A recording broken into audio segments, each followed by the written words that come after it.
ভারত পাক যুদ্ধের আবহ কিংবা ভারত বাংলাদেশ ঝামেলা অথবা ইউক্রেন রাশিয়ার যুদ্ধের আবহ সাধারণ মানুষের নয়, শিক্ষিত কিছু লোকের ব্যক্তিগত এবং রাজনৈতিক স্বার্থেই এইসব।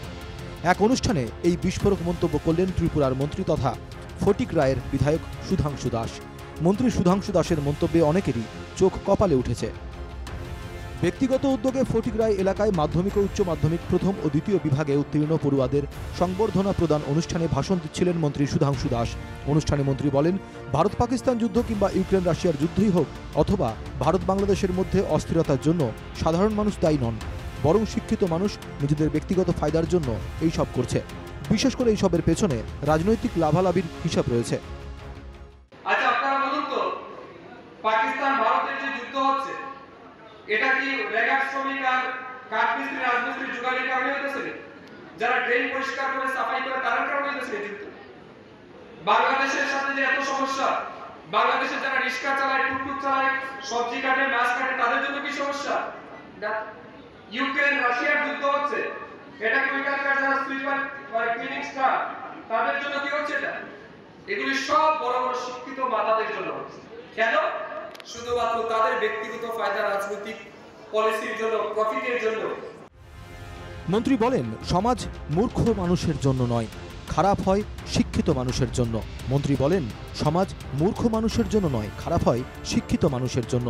সমাজের অন্যায় দেখে শিক্ষিত মানুষরা চুপ করে বসে থাকে, আর যারা এর প্রতিবাদ করতে যায় তাদের বাধা দেয় শিক্ষিতরাই।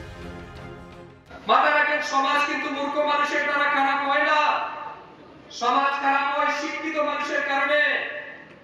সমাজ মূর্খ শিক্ষিত মানুষের দ্বারা খারাপ হয় না কখনো, কারণ অন্যায়টা দেখে শিক্ষিত মানুষরা চুপ করে বসে থাকে, তারা কখনো অন্যায়ের প্রতিবাদ করে না, আর কেউ অন্যায়ের প্রতিবাদ করলে তার পেছনে লাগতে যায়।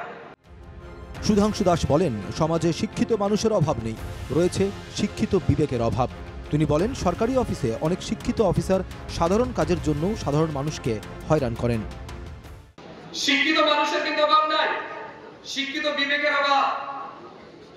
আমরা কাজ করি, দেখি আমরা প্রত্যেকদিন একটা সামান্য বার্থ সার্টিফিকেট যে অফিসারটা ইস্যু করে সে কিন্তু শিক্ষিত অফিসার, অনেক পড়াশোনা করা অফিসার হয়েছে।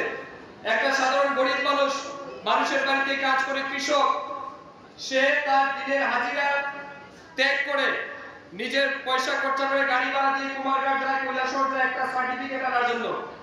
যে লাখ টাকার বেতন পায় সে কি করে, আজকে তোমারটা হবে না, কালকে আসবে। ফটিক রায় নজরুল কলাকেন্দ্রে আয়োজিত অনুষ্ঠানে মধ্যমণি ছিলেন মন্ত্রী সুধাংশু দাস। এলাকার সমস্ত সরকারি বেসরকারি স্কুলের 2024-25 শিক্ষাবর্ষে মাধ্যমিক ও উচ্চ মাধ্যমিক প্রথম ও দ্বিতীয় বিভাগে উত্তীর্ণ 4 শতাধিক পড়ুয়াকে এদিন সংবর্ধনা জানান মন্ত্রী। অনুষ্ঠানে উপস্থিত ছিলেন জেলা শিক্ষা অফিসার প্রশান্ত কিলিকদার, কুমারঘাটের মহকুমা শাসক NS চাকমা সহ বিশিষ্টজনেরা। কুমারঘাট থেকে জনি ভট্টাচার্যের রিপোর্ট, NKTV বাংলা।